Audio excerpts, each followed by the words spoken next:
मैं जानता हूं जो रास्ता मैंने चुना है उसमें बहुत मुश्किलें आएंगी, अगर मुझे थोड़ी सी भी सफलता मिले ना तो मैं इसे अपनी जीत समझूंगा।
कुछ नहीं होगा, कुछ भी नहीं होगा प्रतीक को, बिल्कुल ठीक हो जाएगा। बहुत बहादुर है मेरा बेटा, देखना अभी खड़ा होकर यहाँ आएगा और लिपट जाएगा हम सबसे, सिपाही की तरह लड़ेगा इस हालात से वो, और जीतेगा, जीतेगा। हाँ भाभी, भैया ठीक कह रहे। प्रतीक ने कभी जिंदगी में हारना नहीं सीखा। उसकी जिस लड़ाई को हम उसकी जिद समझ रहे थे ना, उसकी जिद नहीं, उसका जुनून था। देखना भैया, ये लड़ाई भी वो जीत के ही दिखाएगा। बिल्कुल बिल्कुल। लेकिन मेरे बेटे ने हरदम सबका भला किया है, कभी किसी का बुरा नहीं चाहा। तो फिर कौन और क्यों उसे मारना चाहता है? किसने जहर दे दिया मेरे बेटे को? यही समझ में नहीं आ रहा भाभी। प्रतीक ने कभी जिंदगी में किसी का कुछ नहीं बिगाड़ा। इतनी घटिया हरकत कौन कर सकता है उसके साथ भैया? इंदु, ये रिमझिम और कावेरी कहाँ है? पता नहीं भैया। पता लगाओ कहाँ है, क्योंकि कावेरी की हालत भी ठीक नहीं है। वो राकेश और अविनाश बबुआ गए हैं उनको खोजने के लिए। हो सकता है रिमझिम बिटिया जानबूझ के कावेरी बिटिया को अपने साथ बाहर ले गई हो ताकि उसका मन शांत हो सके। बाबूजी, बेटा कुछ पता चला? पूरा हॉस्पिटल छान मारा, समझ में नहीं आ रहा दोनों कहाँ चली गई। कहाँ गई होगी ये दोनों? तो बिठवा फोन पे ट्राई किया होता ना। अविनाश बाहर ट्राई कर रहा।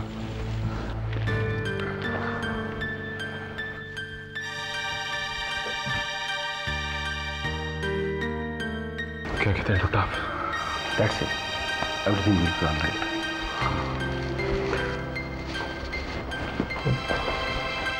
कैसा है प्रतीक?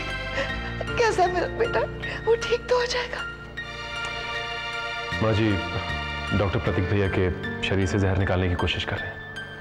वो तो अच्छा हुआ कि प्रतीक भैया को हम टाइम पे हॉस्पिटल ले आए, वरना वैसे भी माँ जी जब तक कि पूरी तरह से शरीर से जहर नहीं निकल जाता हम कुछ नहीं कह सकते। मतलब ये कि माँ जी ये देखना पड़ेगा कि आफ्टर इफेक्ट्स क्या होते हैं।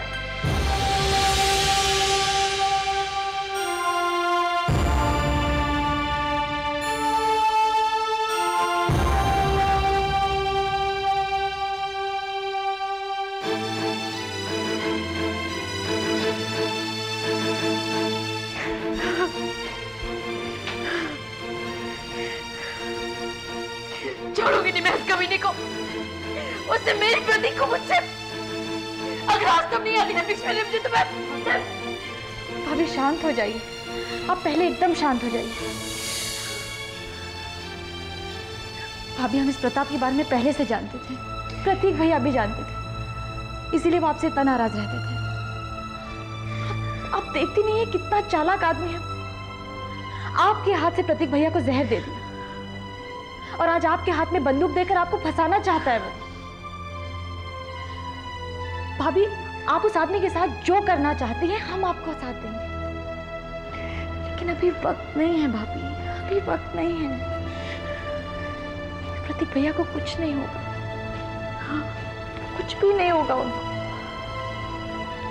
आप शांत हो जाइए, अभी प्रतीक भैया को आपकी बहुत जरूरत है। हाँ, चलिए हमारे साथ, चलिए।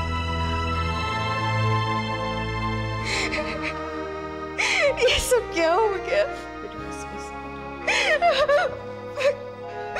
बाजी, मैं तो सगाई के लिए निकल रही थी, मुझे अनुराग का फोन आया। बस बस रो मत बेटा। मुझे बताइए कैसे उसकी तबीयत है? डॉक्टर्स कोशिश कर रहे हैं।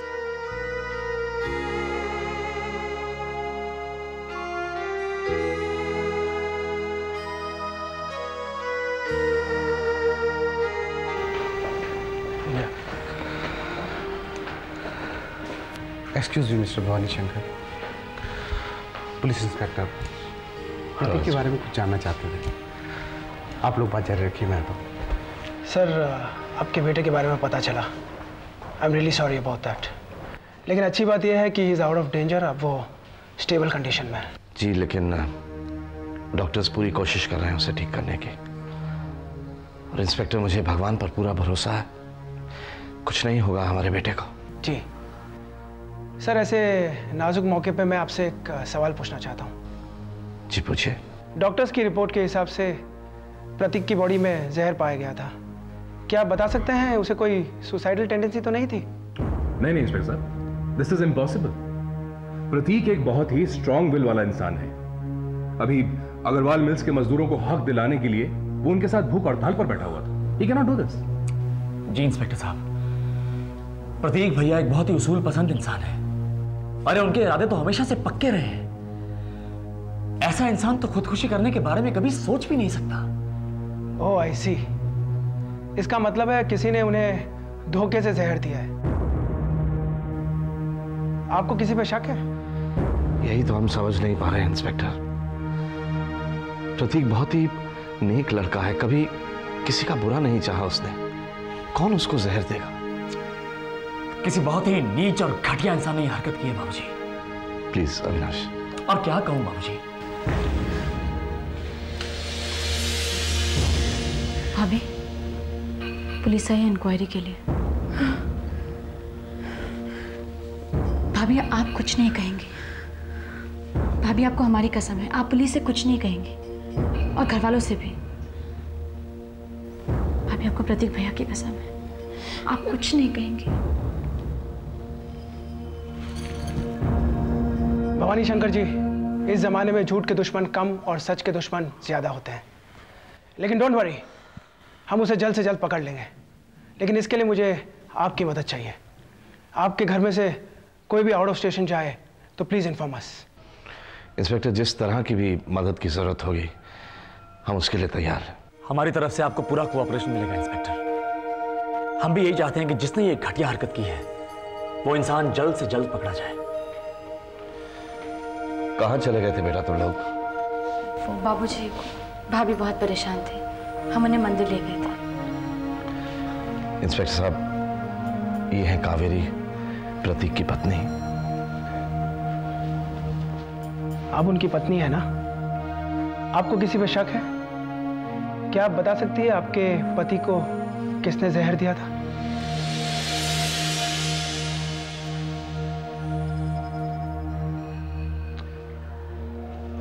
Okay Bhavani Shankar ji, I'll take your leave. I'll inform you soon. Thank you. Thank you.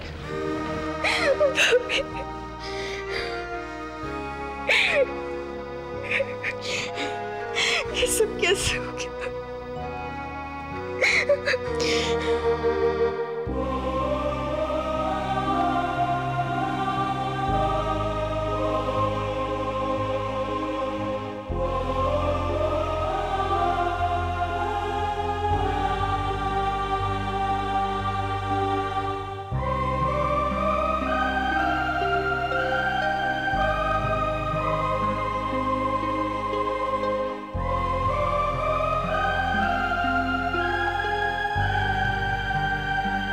कुछ नहीं हुआ तुम्हें, कुछ नहीं हुआ तुम्हें। फिर ये नाटक क्यों? मुझे परेशान करने के लिए? इस तरह चुप रहना तुम्हारी आदत नहीं है प्रतीक। तुम्हारी आदत सिर्फ मेरे साथ लड़ने की है, मुझे परेशान करने की है, मेरी गलतियां निकालने की है। फिर चाहे मेरी गलती हो या ना हो।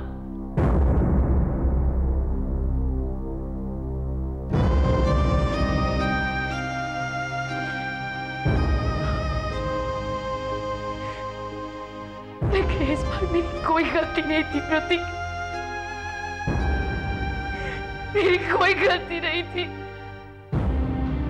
सिर्फ एक बार मेरी बात सुन लो, सिर्फ एक बार। और अगर तुम्हें मेरी बात गलत लगे ना तो मेरे साथ लड़ो, खूब लड़ो। मेरी एक बार बात सुन लो प्रतीक, मेरी एक बार बात सुन लो। इस बार मेरी कोई गलती नहीं थी, मेरी कोई गलती नहीं थी, मेरी कोई गलती नहीं थी प्रतीक। I promise मेरी कोई गलती नहीं थी, मेरी कोई गलती नहीं थी प्रतीक। प्लीज एक बार मेरी बात सुन लो, मेरे साथ लड़ो प्रतीक, मेरे साथ लड़ो।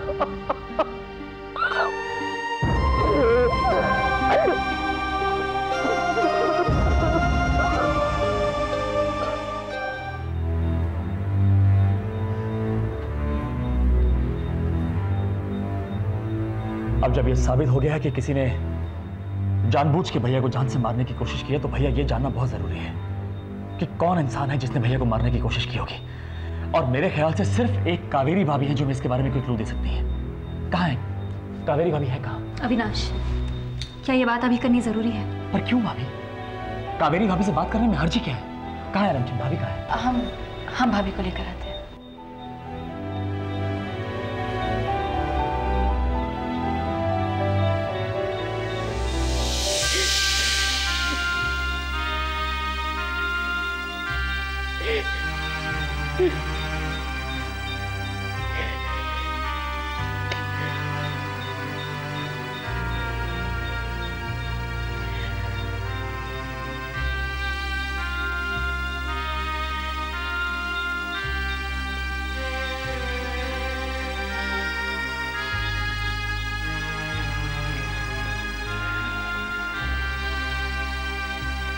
समझ में नहीं आ रही है हरकत किसने की होगी।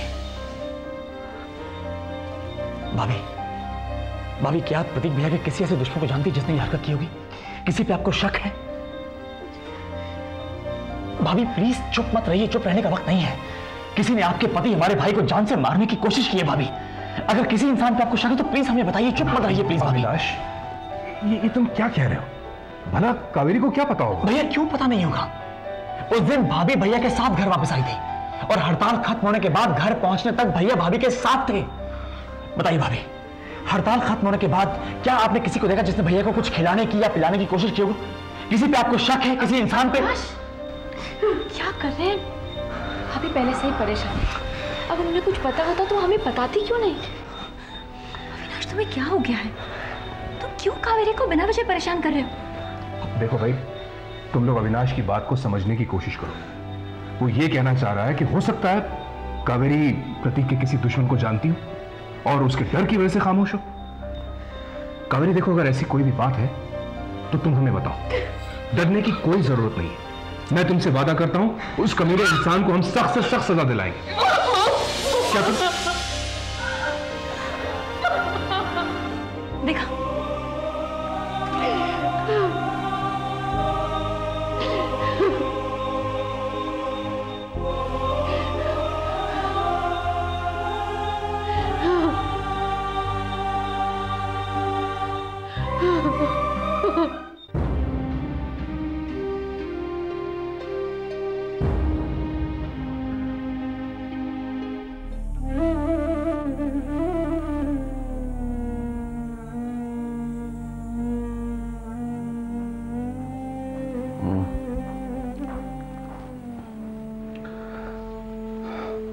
बाबूजी आप कुछ लेंगे?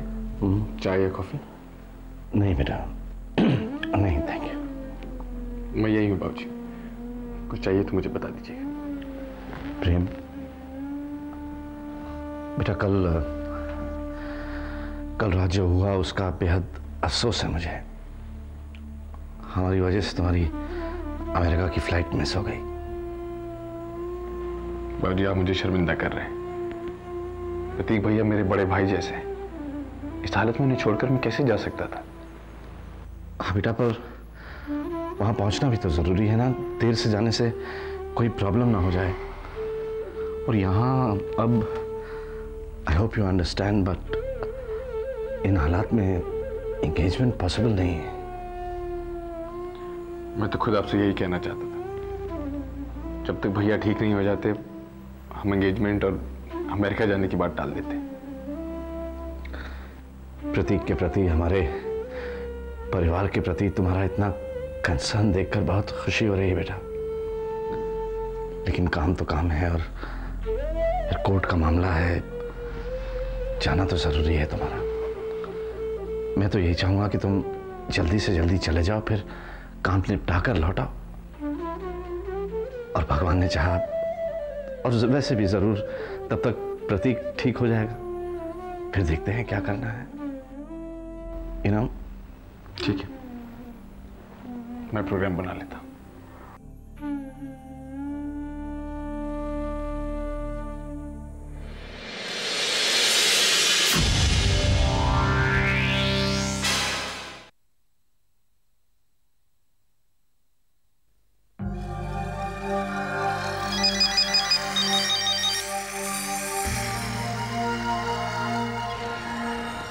हाँ चाचा जी। हाँ बहुरानी, तुम्हें एक क्या नाम से बुरा समाचार देना था।